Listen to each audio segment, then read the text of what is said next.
అయోధ్య రామమందిర ప్రారంభోత్సవం గురించి బీహార్ మంత్రి తేజ్ ప్రతాప్ యాదవ్ కీలక వ్యాఖ్యలు చేశారు. తనకు రాముడు కలలో కనిపించి అయోధ్యలో జరుగుతున్న ప్రాణ ప్రతిష్ఠ కార్యక్రమానికి తాను రావట్లేదని చెప్పినట్లు పేర్కొన్నారు.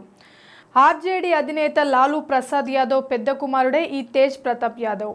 ఈ సందర్భంగా బీజేపీపై తేజ్ ప్రతాప్ యాదవ్ తీవ్ర ఆరోపణలు చేశారు. కేవలం ఎన్నికల కోసమే బీజేపీ ఈ రామమందిర ప్రారంభోత్సవాన్ని తెరపైకి తీసుకువచ్చిందని మండిపడ్డారు. ఎన్నికలు పూర్తయిన తర్వాత రాముడిని మర్చిపోతారని ఎద్దేవా చేశారు. ఈ సందర్భంగా ఒక బహిరంగ సభలో ప్రసంగించిన తేజ్ ప్రతాప్ యాదవ్ ఈ వ్యాఖ్యలు చేశారు.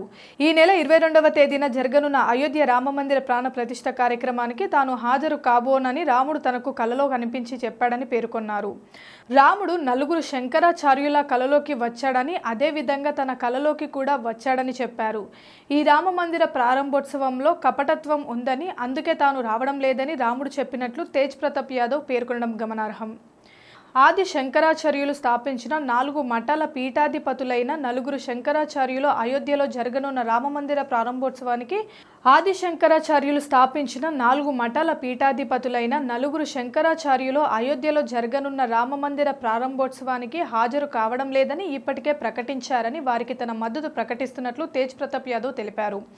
అయితే ఇటీవల అయోధ్య రామమందిర ప్రారంభోత్సవం విషయంలో బీజేపీని విమర్శించే క్రమంలో బీహార్ మంత్రి ఇటీవలే అయోధ్య రామమందిర ప్రారంభోత్సవం విషయంలో బీజేపీని విమర్శించే క్రమంలో బీహార్ మంత్రి ఆర్జేడీ నేత చంద్రశేఖర్ చేసిన వ్యాఖ్యలు తీవ్ర దుమారం రేపాయి.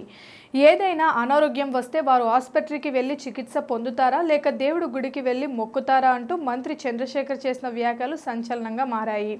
అయితే ఆ వ్యాఖ్యల పట్ల తేజ్ ప్రతాప్ యాదవ్ సున్నితంగా హెచ్చరించారు. మతం గురించి ప్రకటనలు చేస్తున్నప్పుడు జాగ్రత్త వహించాలని ప్రజలను కోరారు. Please subscribe Pragna Media. Please like, share, subscribe to Pragna Media. Pragna Media, please do like, share and subscribe. Please subscribe to Pragna Media. Please like, share and comment if you like the video. Pragna Media.